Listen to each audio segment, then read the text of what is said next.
নমস্কার, স্বপ্নঘরে তোমাদের সবাইকে স্বাগতম। আজ তোমাদেরকে তৈরি করে দেখাবো সুইট চিলি সস। এই সস 5 মিনিটেই তোমরা ঘরে বসে তৈরি করে ফেলতে পারবে। বিভিন্ন ধরনের ভাজাভুজির সাথে এই সস খেতে খুব মজা লাগে। ঘরে থাকা অল্প কিছু উপকরণ দিয়েই তোমরা এই সসটি তৈরি করে ফেলতে পারবে। এর জন্য আমি ছোট একটি বাটিতে 1 বাটি চিনি নিয়ে নিয়েছি সামান্য পরিমাণ লবণ, দিয়ে দিচ্ছি 1 চামচ চিলি ফ্লেক্স, 1 চামচ কুচনো রসুন ও 1 চামচ কুচনো আদা। এবার যে বাটিতে আমি চিনি দিয়েছিলাম সেই বাটিরই 1 বাটি জল দিয়ে দিচ্ছি আর দিয়ে দিচ্ছি হোয়াইট ভিনিগার। 1 চামচ টমেটো সস দিয়ে দিচ্ছি, এটা শুধু কালারের জন্য দিয়েছি, তোমরা চাইলে এটা অ্যাভয়েড করতে পারো।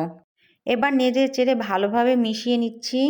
এ পর্যায়ে আমি চুলার আঁচ মিডিয়াম হাই হিটে রেখেছি আর অপেক্ষা করব বলক আসা পর্যন্ত। মোটামুটি 2 মিনিট মতো জাল করার পর বলক চলে এসেছে। এখন একটি বাটির মধ্যে জল নিয়ে তাতে কর্নফ্লাওয়ার গুলিয়ে নেব 1 চামচ মতো।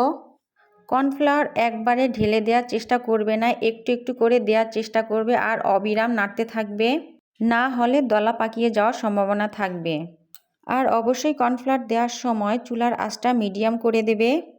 কর্নফ্লাওয়ার দেওয়ার 1 থেকে 1.5 মিনিটের মধ্যে সসটা এরকম ঘন হয়ে যাবে আর কালারটাও অনেকটা চেঞ্জ হয়ে আসবে। সস মোটামুটি রেডি হয়ে গেছে। আমি এই পর্যায়ে সস চুলা থেকে নামিয়ে নেব। একটা পরিষ্কার ও শুকনো গ্লাসে সস ঠান্ডা করে ঢেলে নেব। আজকে এখানে আমি 2 কাপ পরিমাণ সুইট চিলি সস তৈরি করে নিয়েছি। এভাবে তোমরা বাড়িতে সুইট চিলি সস তৈরি করে বাটিতে কিংবা গ্লাসে রেখে নর্মাল ফ্রিজে প্রায় 1 থেকে 1.5 মাস রেখে খেতে পারবে। তবে এর থেকে বেশি সময় যদি তোমরা সস তৈরি করে রাখতে চাও তাহলে ঢাকনাওয়ালা কোনো কাচের বয়ামে সস রাখতে হবে এবং সেটা অবশ্যই ফ্রিজে রাখতে হবে। আর অবশ্যই কাচের বয়ামটা পরিষ্কার করে ধুয়ে শুকিয়ে নেবে, তারপরে কাচের বয়ামে রাখবে। আশা করি আজকের ভিডিওটি তোমাদের ভালো লেগেছে। আর আজকের ভিডিওটি দেখে একটু হলেও যদি উপকৃত হও তাহলে তোমাদের বন্ধুদের কাছে ভিডিওটি শেয়ার দিয়ে রেখো, যাতে করে তোমার বন্ধুরাও তোমাদের মতো নতুন নতুন রান্না শিখতে পারে। এবং এই রকম সব নতুন নতুন ভিডিও পেতে আমার চ্যানেলটি সাবস্ক্রাইব করে রেখো, যাতে করে আমার রান্নার ভিডিওগুলো সবার আগে তোমার কাছে পৌঁছে যায়।